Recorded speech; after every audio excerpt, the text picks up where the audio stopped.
Teach me your paths, my God. Guide me in your truth. Give thanks to the Lord. His love is everlasting. Blessed Friday, everyone. We praise and thank you, dear God, for another day of life. We praise and thank you for the gift of love, the gift of family, of community, of belongingness, and the gift of today, the memorial of Saint Rosa or Saint Rose of Lima, a virgin and the second patroness of our dear, beloved Philippines. We praise and thank you.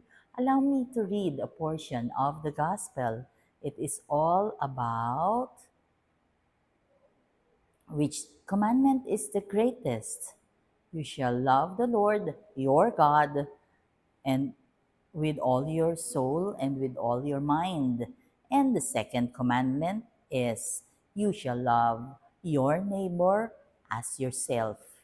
And these are the two commandments.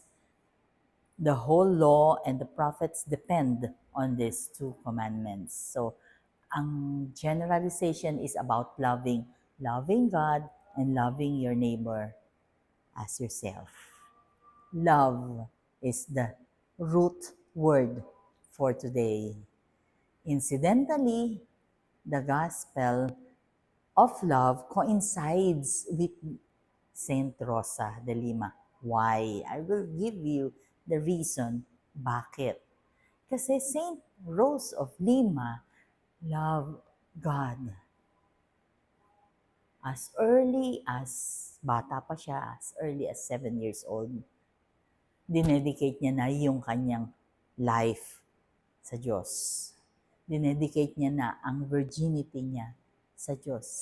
As young as 7 na. Imagine, yun ay naglalaro pa, wala pang kamuwangan. Pero siya, alam na niya, she dedicated herself to God.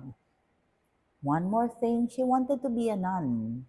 Pero, she was not allowed by her parents. Kaya, she joined the Third Order of the Dominicans. And she dedicated her home, naging parang monasteryo ito, dahil winelcome niya doon ang may mga sakit, ang mga nangangailangan. So, ganung level ng pagmamahal meron si Saint Rose of Lima. Sabi nga, siya, kung meron daw beauty pageant ang mga santa, siya daw ang Miss Universe kasi she's so beautiful. At alam niyo ba, dahil sa sobrang dedication niya kay Lord, ang dami niyang suitors. Kasi nga sobrang ganda niya. She would put blisters on her face. And she would put pepper, yung para meron siyang para hindi siya maging maganda, yung pumangit siya. And so, Saint Rose of Lima, please pray for us. Ganun siya kamapagmahal sa Diyos, ganun siya kadedicated sa Diyos at yung pananampalataya niya, ganun kataas. She died early, 31 years old lang siya, but wholeheartedly, she gave herself to God. Ano ang ibig sabihin? Hindi aksidente na yung kanyang memorial o yung feast ni is it a feast of Saint Rose of Lima, together coincides with the gospel according to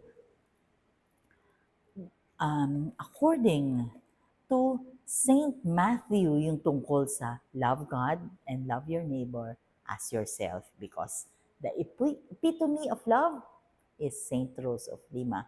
Kaya nga naman, aside from Mama Mary, siya ay patroness o second patroness siya sa ating bansang Pilipinas. So ang panawagan sa atin, love unceasingly, sobrang mataas na level ng pagmamahal. Love God and love our neighbors as ourselves. Manalangin tayo. Lord God, please forgive us for our sins, either of commission or omission. We pray for healing of those who are sick, those who are requesting for prayers, and those who are praying with us right here, right now. Be with us always and in all ways and allow your presence in our lives to manifest, Panginoon. Maraming salamat po sa iyong biyaya, sa iyong pagmamahal. Help us to love more. Give us the grace to be as loving as ever at wholeheartedly namin ibigay ang pagmamahal na ito sa aming kapwa ng walang kapalit. Please stay with us, for without you, we are nothing. All this we pray in your mighty name through the intercession of our Blessed Mama Mary, Saint Rose of Lima. Please pray for us. God bless.